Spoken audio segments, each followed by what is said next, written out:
Bueno, ella ha revisado activamente los datos del registro y en este momento tenemos ya 3.683 madres y sus recién nacidos, de un total de 123 hospitales, tanto de la red pública como la red privada. Y fíjense lo interesante, 2020-2021, cómo se ve muy bien la distribución de la primera ola, de la segunda, de la tercera, la cuarta. No está aquí la quinta que estamos viviendo en este momento, pero que pronto tendremos datos de los mismos. Bien, ¿qué es lo que ha pasado en este tiempo? Y aquí ya sí incluimos toda la evolución de la pandemia en este año completo. Bueno, pues la mayoría de los recién nacidos han evolucionado bien, de igual manera que cualquier otro niño nacido de su madre con otros problemas. Y bien es cierto, como ahora veremos, que estos niños han tenido de alguna manera un mayor riesgo de nacer prematuros, como verán al final. Bien, en el caso del momento del nacimiento, la verdad es que la necesidad de reanimación definida por intubación o compresiones traqueales es similar a la población normal, un 1%.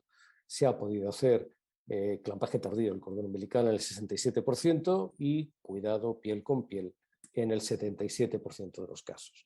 Bien, la tasa de prematuridad global de este grupo es del 10%, como les digo, superior a la media nacional, que está en el 7,1 en el año 2019, ha subido un poquito en el año 2020. Datos actuales nos ponen en un 7,7%, pero bueno, lejos de este 10,4% que tiene esta población de hijos de mamás con COVID-19. Pero fíjense que la gran mayoría de los nacidos prematuros son mayores de 32 semanas de gestación. Por lo tanto, es una prematuridad no extrema, es una prematuridad en principio que parece que está relacionada por patología materna, como luego veremos, por gravedad de la situación materna en el tercer trimestre, momento en el que el grado de insuficiencia respiratoria se puede comprometer aún más por la presencia de la gestación. Bien, y aquí pueden ver, qué interesante, cómo la sintomatología de la madre se relaciona directamente, como les estoy diciendo, con la tasa de prematuridad. Aquellas madres que estaban asintomáticas, solamente el 9% de ellas tuvieron a sus bebés de forma prematura.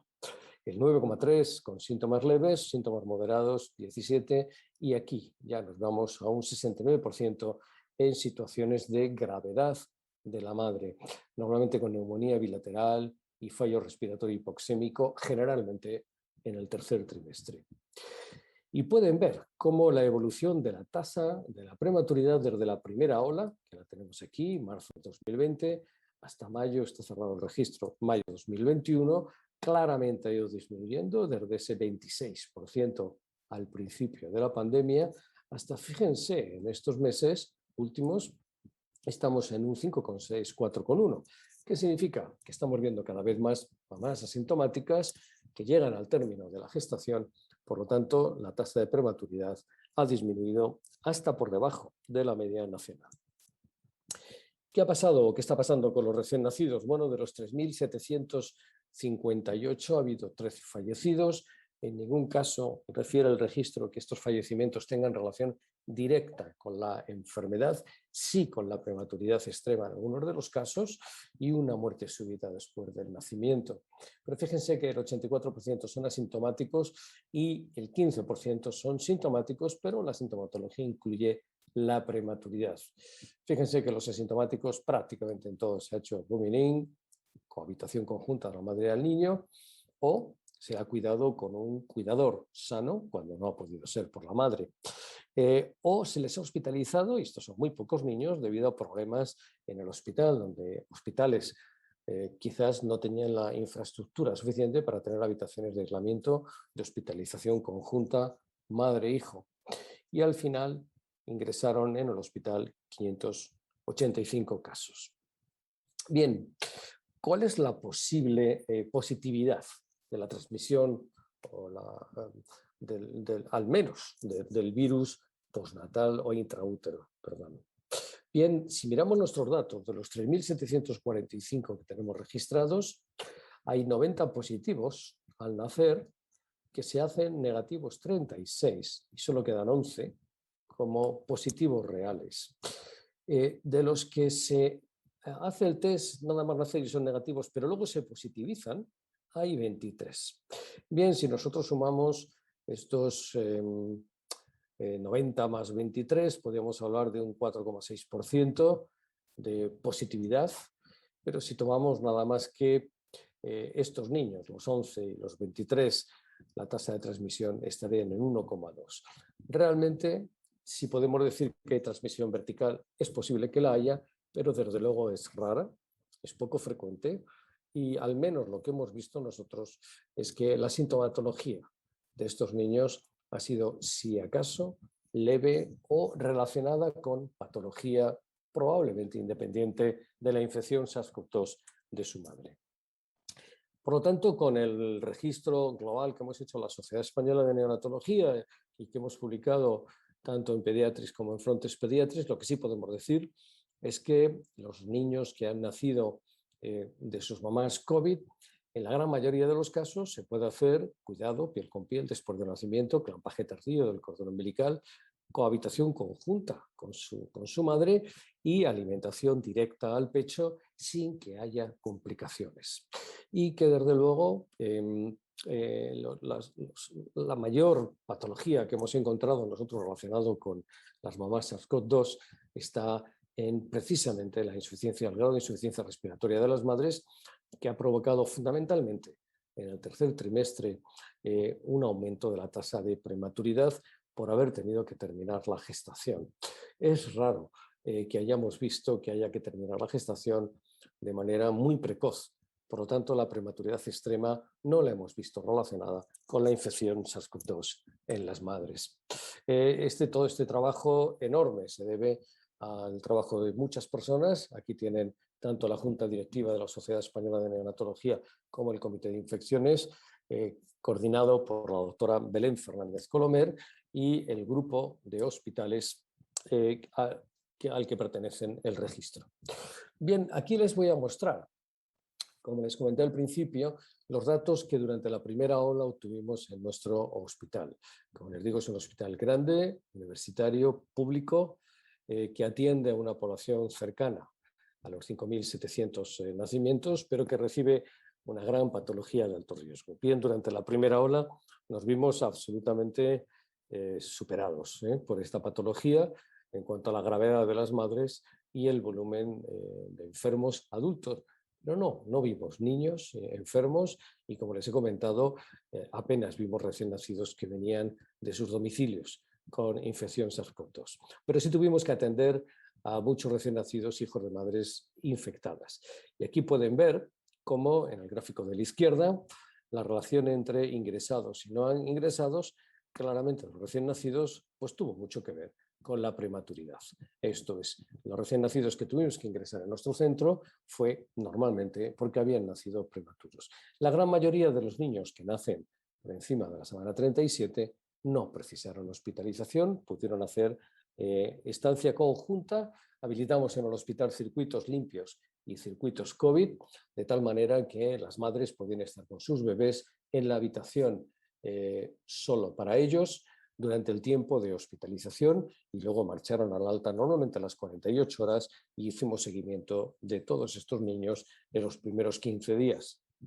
Bien, aquí pueden ver la evolución precisamente de esta primera parte, de lo que es la primera ola de la pandemia, donde realmente el número de recién nacidos al principio fue mayor, hijos de madres COVID, que al final de esta primera ola. Bueno, estas son las características de los niños que ingresaron en nuestro centro. Aquí pueden ver que el 52% fueron prematuros y fundamentalmente tuvieron distrés respiratorio, que nosotros pensamos que estuvo relacionado con la prematuridad en la mayoría de los casos. Y solo ocurrió en 5. El resto de la patología, ictericia, asfixia perinatal o malformaciones congénitas fue absolutamente anecdótica comparado con la población general.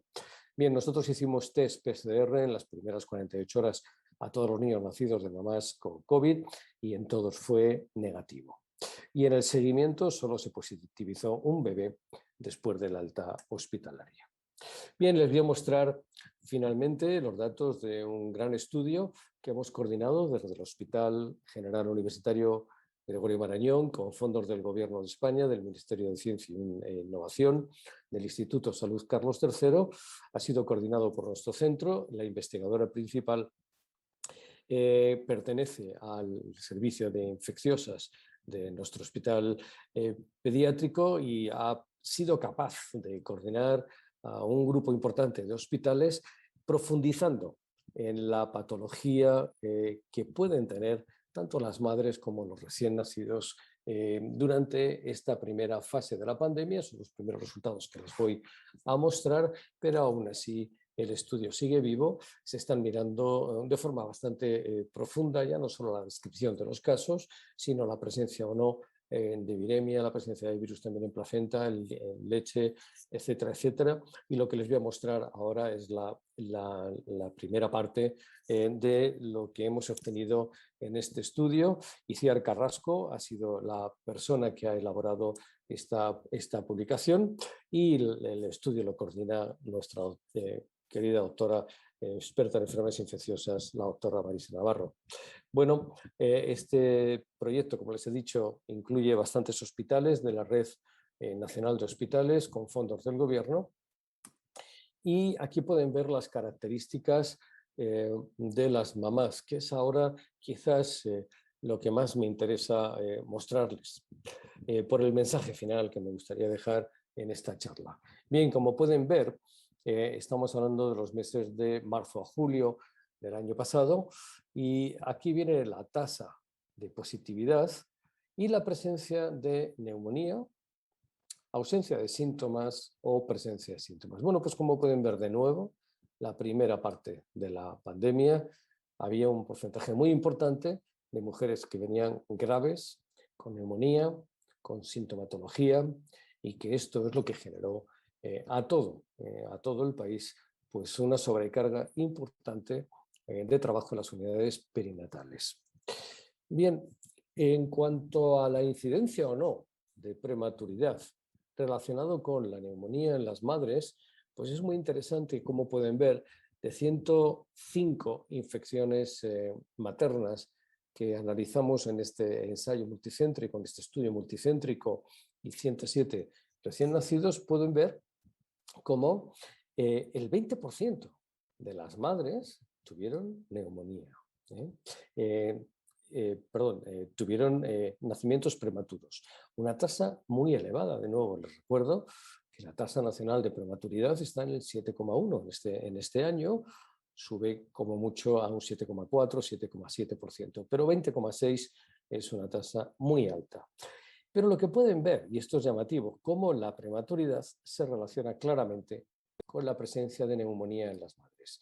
Esto es cuando las mamás no tenían una situación de infección respiratoria grave, la prematuridad fue significativamente más baja, un 11 comparado con un 40% cuando la mamá tenía o se presentaba con una neumonía. Por lo tanto, para nosotros la presencia de neumonía ya es un factor de riesgo importante que nos hace pensar que quizás vaya a tener más repercusión sobre la viabilidad de la gestación, teniendo en cuenta que esta neumonía puede comprometer la evolución respiratoria de la propia madre debido a la gestación. Bueno, aquí vimos y quisimos analizar cuáles eran los factores de riesgo para desarrollar neumonía en nuestras madres. Bueno, pues curiosamente las neumonías venían de forma significativa en mamás con una gestación menos avanzada. Esto es la situación de infección por el SARS-CoV-2 con reacción inflamatoria y afectación respiratoria se dio mucho más en mamás que venían con gestaciones del segundo trimestre más que del tercero. Y por lo tanto, más relación también con bebés más chiquitos.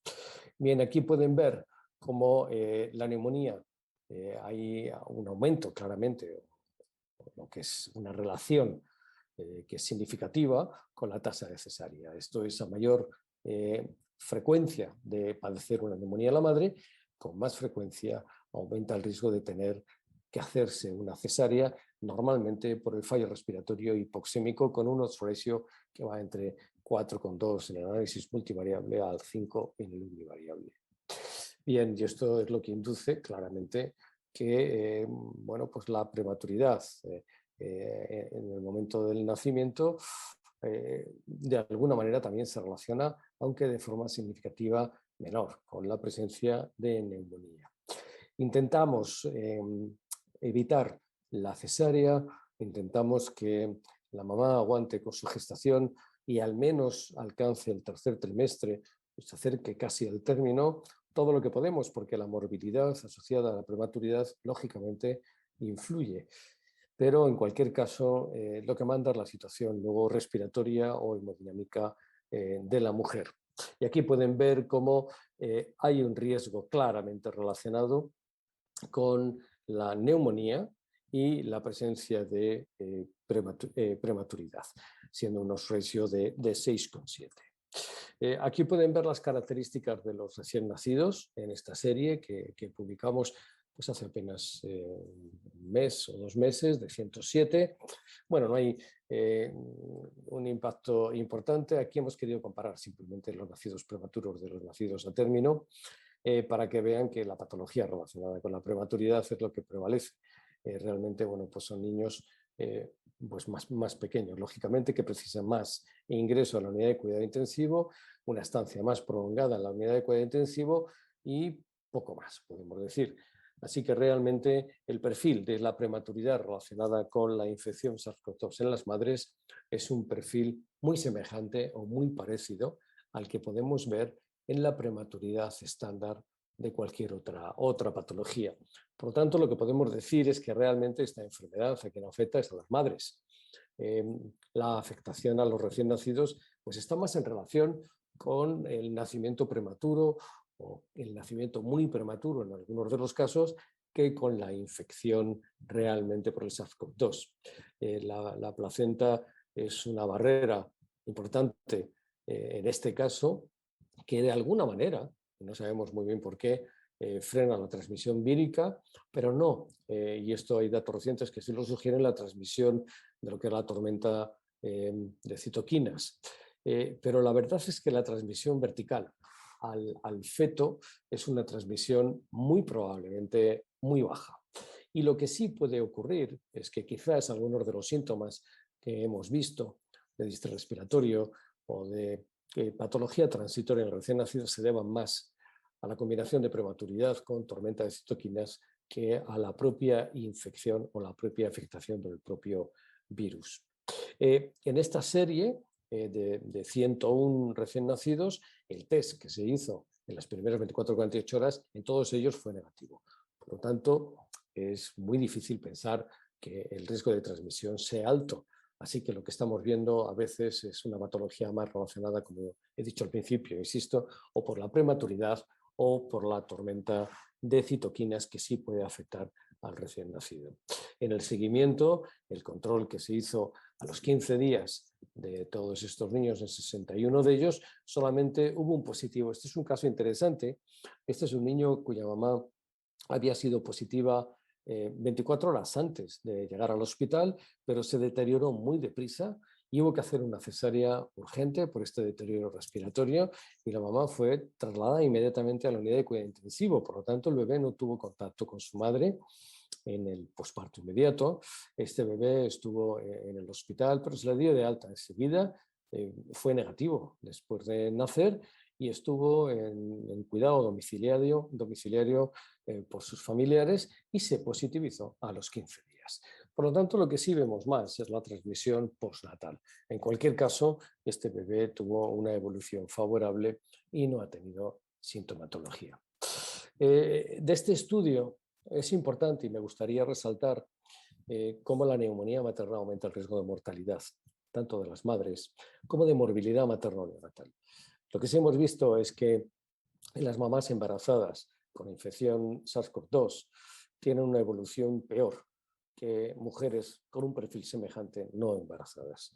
Por lo tanto, la llamada en este momento tiene que ser la urgente vacunación de todas las gestantes, en general, pasado el primer trimestre, por seguridad, pero lo más pronto posible, para prevenir precisamente estos deterioros tan rápidos y tan graves en las mamás que se infectan por el SARS-CoV-2. Esto lo hemos visto nosotros, esto se ha publicado hace nada, se está viendo en la mayoría de las series y lo seguimos viendo en nuestros hospitales en este momento, en la quinta ola, donde el gran porcentaje de madres que están llegando embarazadas al hospital SARS-CoV-2 con sintomatología están viniendo por no estar vacunadas. Por lo tanto, el mensaje final me gustaría que fuera claramente de tranquilidad en cuanto a la transmisión fetal, tranquilidad en cuanto a que las mamás con cuidado y con higiene pueden estar perfectamente con sus hijos si han tenido o tienen la enfermedad SARS-CoV-2 en alojamiento conjunto en el hospital, pueden hacer cuidado piel con piel, lactancia materna, clampaje tardío, el cordón umbilical. Conviene hacer el seguimiento de estos niños, comprobar que la evolución clínica están bien, pero lo que es trascendental en este momento es cuidar a las madres, porque son las madres las que estamos viendo que están teniendo problemas graves y de ahí se deriva, en general, la patología perinatal asociada. Bien, esto es lo que les quería transmitir. Quiero agradecer de nuevo a los organizadores el haberme dado la posibilidad de comentar, expresar y mostrar los datos que hemos obtenido tanto desde la Sociedad Española de Neonatología, generados por un grupo grande de hospitales de la red pública y privada de nuestro país y coordinados por nuestra Comisión de Infecciones. De nuevo, las gracias a la doctora Belén Fernández Colomer. Datos de nuestro hospital que demuestran cómo en la primera parte de la pandemia, en la primera ola, la verdad es que la patología que vimos fue una patología muy relacionada con la afectación materna y con una tasa alta de prematuridad. Pero los recién nacidos, hijos de madres adoptados que tuvimos, en primer lugar, no dieron positivos en ningún caso. En segundo lugar, la evolución clínica fue favorable y toda la patología que vimos estaba relacionada o bien por su prematuridad o por patología típica de los recién nacidos. Y finalmente, los datos del estudio multicéntrico que se está haciendo en nuestro país y que está financiado por el Gobierno a través del Ministerio de Ciencia e Innovación, del Instituto de Salud Carlos III. Desde aquí el agradecimiento en nombre de todo el grupo a los fondos que han dado para realizar este estudio, muy especialmente a la investigadora principal, Marisa Navarro, que es la que se ha encargado de mantener a todo el grupo de hospitales trabajando en colaboración para analizar y demostrar que realmente la transmisión vertical, si existe, es muy rara. La afectación fetal, si hay, puede que sea debida más que por la infección, por la reacción inflamatoria de la madre, y lo que estamos viendo fundamentalmente es que tenemos que cuidar a las madres embarazadas porque son ellas las que pueden tener un riesgo vital importante si desarrollan la enfermedad estando embarazadas. Por lo tanto, la recomendación global es que se vacune lo más pronto posible a todo el grupo de mamás embarazadas a partir del primer trimestre por seguridad, pero cuanto antes, una vez que haya pasado el primer trimestre, para llegar con tranquilidad, con la cobertura de al menos 2 dosis al tercer trimestre. De nuevo, gracias a los organizadores y me despido aquí de mi presentación.